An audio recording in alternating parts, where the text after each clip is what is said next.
Hello friends, educate Bharat में मैं आपका स्वागत करती हूँ। फ्रेंड्स, आज हम पढ़ेंगे पर्यावरण टॉपिक से संबंधित सामान्य ज्ञान के प्रश्न। एनवायरमेंट एक ऐसा टॉपिक है फ्रेंड्स, जिससे संबंधित बहुत सारे क्वेश्चन प्रतियोगी परीक्षाओं का एक महत्वपूर्ण पार्ट होते हैं। जैसे जैव विविधता क्या है, ओजोन परत का क्या लाभ है, हमारे लिए क्या इसका उपयोग है, मृदा अपरदन क्या है, या नेशनल पार्क जो हमारे यहाँ बनाए गए हैं उनका क्या उपयोग है या उनको बनाने का उद्देश्य क्या है। इस तरह से क्वेश्चंस पूछे जाते हैं और भी बहुत सारे प्रश्न हैं। तो 50 क्वेश्चंस का एक सेट लेकर के मैं आपके सामने आई हूँ। और भी अगर आपको इस तरह के वीडियोस को देखना है तो हमारे चैनल पर जाएं, प्लेलिस्ट को चेक करें, आपको बहुत सारे वीडियोस इस तरह के मिलेंगे। तो चलिए टॉपिक पर आ जाते हैं। पर्यावरण का सही अर्थ क्या है? ए केवल प्राकृतिक तत्व, बी केवल जीव जंतु, सी जीवों को घेरने वाले जैव एवं अजैव तत्व, डी केवल वायुमंडल। पर्यावरण में जीवों के चारों ओर मौजूद सभी जैव और अजैव तत्व शामिल होते हैं। और इसका ऑप्शन जो है, ऑप्शन नंबर सी सही है, जीवों को घेरने वाले जैव एवं अजैव तत्व। निम्नलिखित में से कौन सा जैव घटक है?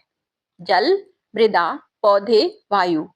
फ्रेंड्स, जैव घटक वे होते हैं जिनमें जीवन होता है। पौधे जीवित होते हैं, इसलिए ये जैव घटक है। फ्रेंड्स, आपसे एक बात जरूर कहना चाहेंगे, अगर आपको हमारी वीडियो अच्छी लग रही हो तो एक लाइक हमें जरूर दें।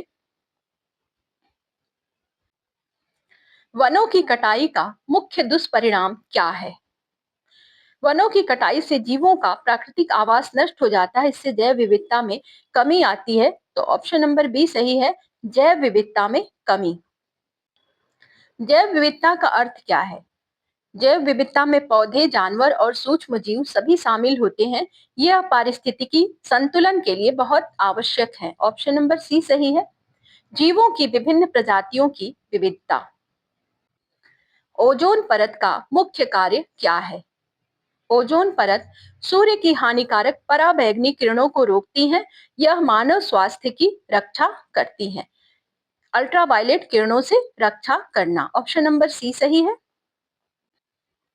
ग्रीन हाउस प्रभाव का मुख्य कारण क्या है?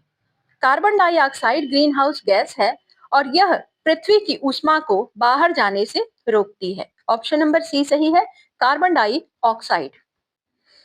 वैश्विक ऊष्मीकरण का प्रमुख कारण क्या है?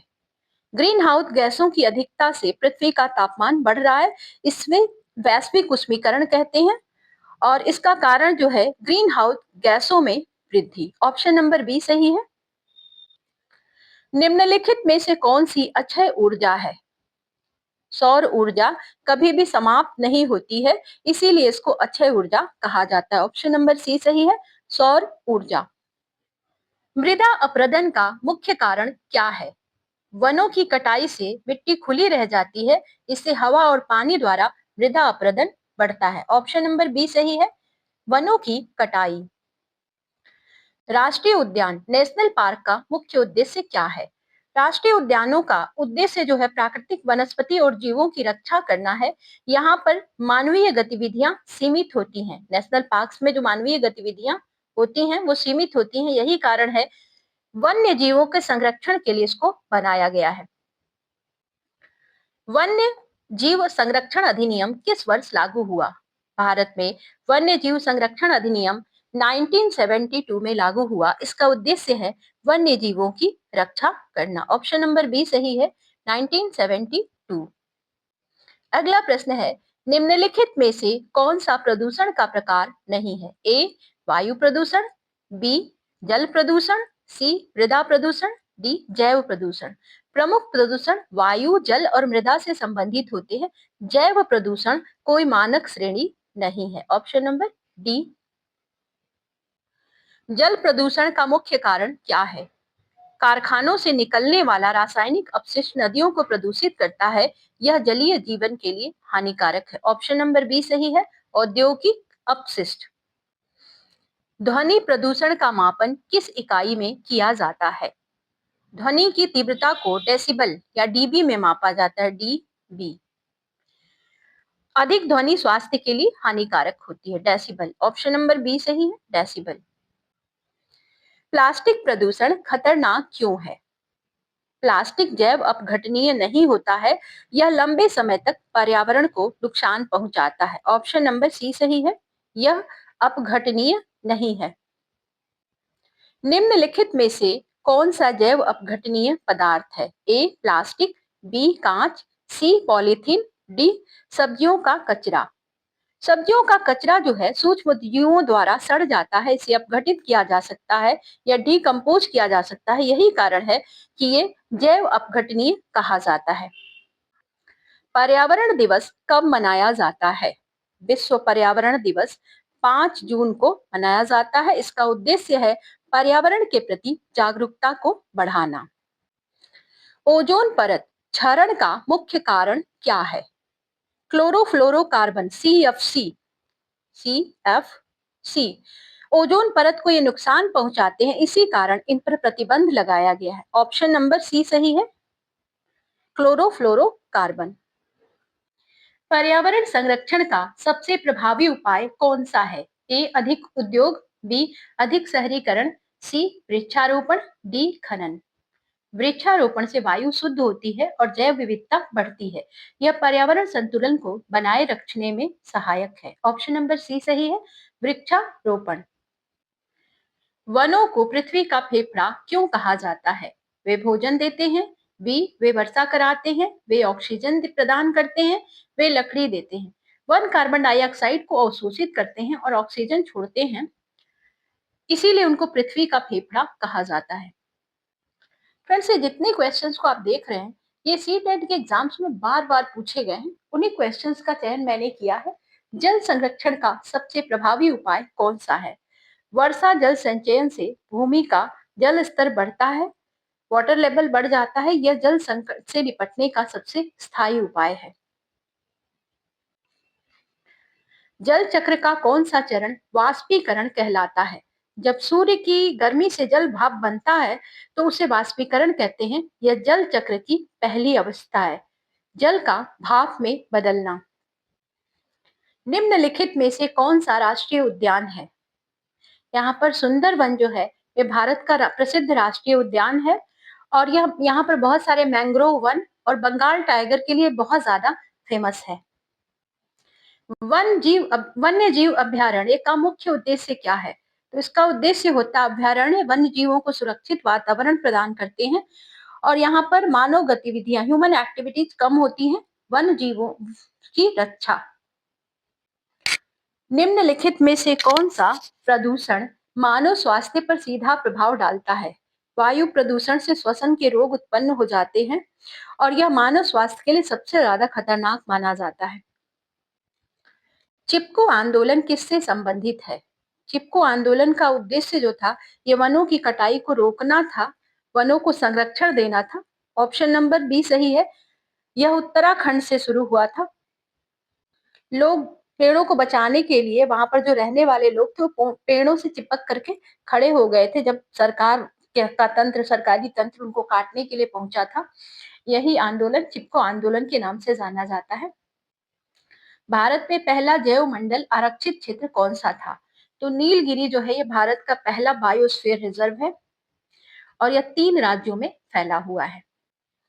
पर्यावरण अध्ययन का मुख्य उद्देश्य क्या है? ईवीएस का उद्देश्य जो है पर्यावरण संरक्षण के प्रति लोगों में जागरूकता को फैलाना है और सतत विकास को बढ़ावा भी देना है। पर्यावरण के प्रति जागरूकता, ऑप्शन नंबर बी सही है। निम्नलिखित में से कौन सा नवीकरणीय संसाधन है? पवन ऊर्जा यहाँ पर जो है ये नवीकरणीय प्राकृतिक रूप से पुनः प्राप्त होती रहती है, इसीलिए इसको नवीकरणीय संसाधन कहते हैं। जलवायु परिवर्तन का सबसे बड़ा प्रभाव किस पर पड़ता है? तो फ्रेंड्स, जलवायु परिवर्तन का सबसे ज्यादा प्रभाव पड़ता है वर्षा चक्र, इससे प्रभावित हो जाता है और इसका असर हमारे एग्रीकल्चर पर पड़ता है, कृषि पर। निम्नलिखित में से कौन सा प्राकृतिक आपदा नहीं है? यहाँ पर औद्योगिक दुर्घटना जो है यह मानव जनित आपदा है और यहाँ बाकी सभी प्राकृतिक आपदाएं हैं। भारत में पर्यावरण संरक्षण अधिनियम कब लागू हुआ? पर्यावरण संरक्षण अधिनियम 1986 में लागू हुआ, 1986 में, और ये भोपाल में जो गैस रिसाव होना स्टार्ट हो गया था 1984 में 3 दिसंबर, उसके बाद से इस अधिनियम को बनाया गया। वनों की अंधाधुंध कटाई से क्या बढ़ता है? तो वनों की कटाई से जो भूमि होती है वो बंजर हो जाती, और ऐसी भूमि का इस प्रकार का बंजर हो जाना मरुस्थलीकरण कहलाता है। निम्नलिखित में से कौन सा जल जनित रोग है? तो पानी, गंदे पानी से फैलने वाला रोग है हैजा, और यह जल प्रदूषण से जुड़ा हुआ एक रोग है। ध्वनि प्रदूषण का सबसे प्रमुख स्रोत कौन सा है? वाहनों के हॉर्न और इंजन ध्वनि प्रदूषण को बढ़ाते हैं, और यह शहरी क्षेत्रों में ज्यादा होता है। ऑप्शन नंबर बी सही है, वाहन। सतत विकास का अर्थ क्या है? सतत विकास वर्तमान आवश्यकताओं को पूरा करते हुए भविष्य की जरूरतों को सुरक्षित रखता है। यह पर्यावरण संरक्षण पर आधारित है। ऑप्शन नंबर सी सही है, भविष्य को ध्यान में रखकर विकास। निम्नलिखित में से कौन सा ग्रीन हाउस गैस है? यहाँ पर कई गैसों का नाम दिया हुआ है, तो मीथेन जो है इनमें से, ये ग्रीन हाउस गैस है। यह तापमान बढ़ाने में योगदान देती है, ग्लोबल वार्मिंग को बढ़ाती है।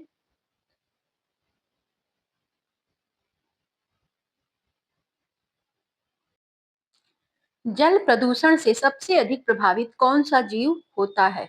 तो सबसे ज्यादा असर पड़ता है जलीय जीवों पर, एक्वेटिक एनिमल्स पर। उनका जीवन चक्र बाधित हो जाता है। ऑप्शन नंबर सी सही है, जलीय जीव।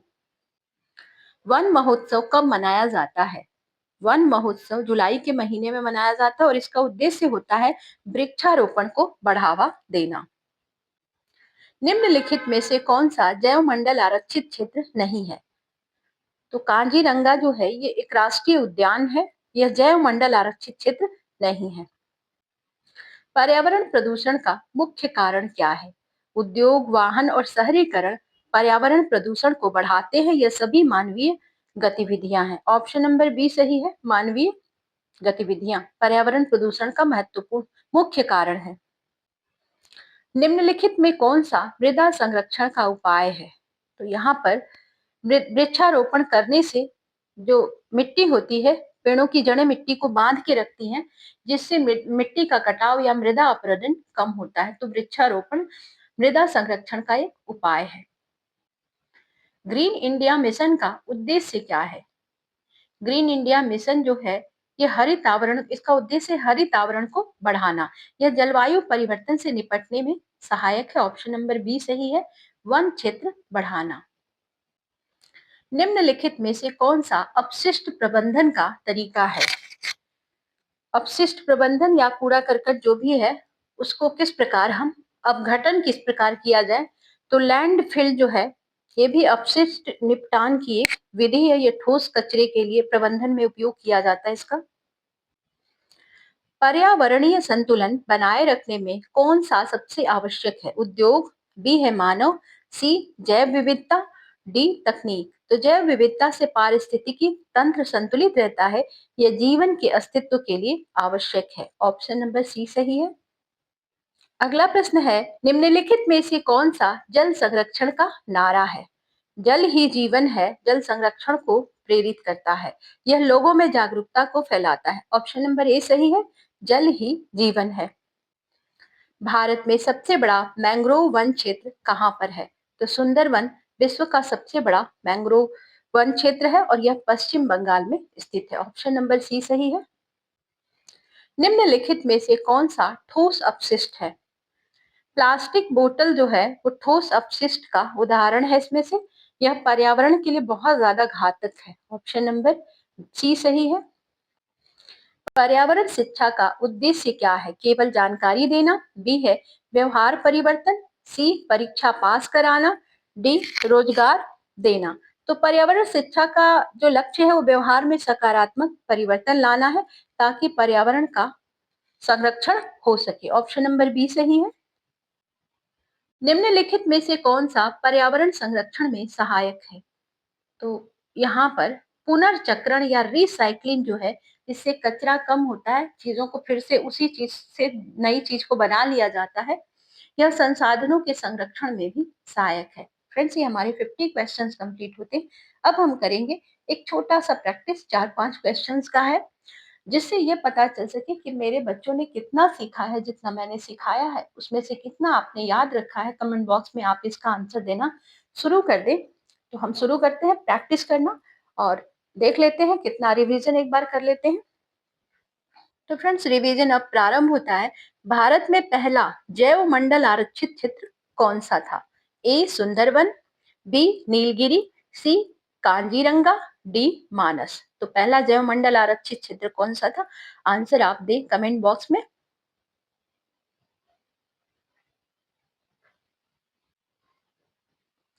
अगला प्रश्न है ध्वनि प्रदूषण का मापन किस इकाई में किया जाता है? A metre, B decibel, C litre, D watt. तो आपको बताना है कि ध्वनि प्रदूषण का मापन किस इसके लिए कौन सी यूनिट का यूज किया जाता है।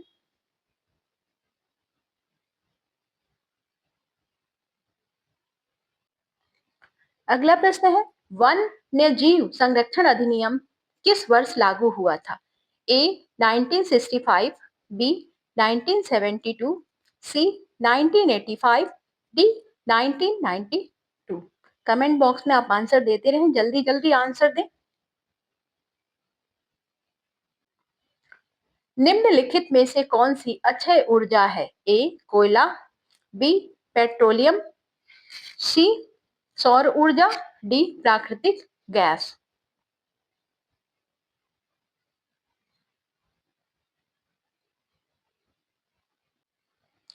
निम्नलिखित में से कौन सा राष्ट्रीय उद्यान है? A Gir, B Chilka, C silent valley, D Sundarban. Friends यहाँ पर हमारा प्रैक्टिस सेट भी कंप्लीट होता है। अगर आपको हमारी वीडियो पसंद आई हो तो हम एक बार फिर आपसे कहना चाहेंगे हमारी वीडियो को लाइक करें, सब्सक्राइब करें और अपने फ्रेंड्स के साथ भी शेयर करें। बेल आइकन तो जरूर दबाएं जिससे हमारी आने वाली वीडियोस की नोटिफिकेशन आपको मिल जाए। मिलते हैं हम आपसे नेक्स्ट वीडियो में, तब तक के लिए goodbye. Thank you for watching.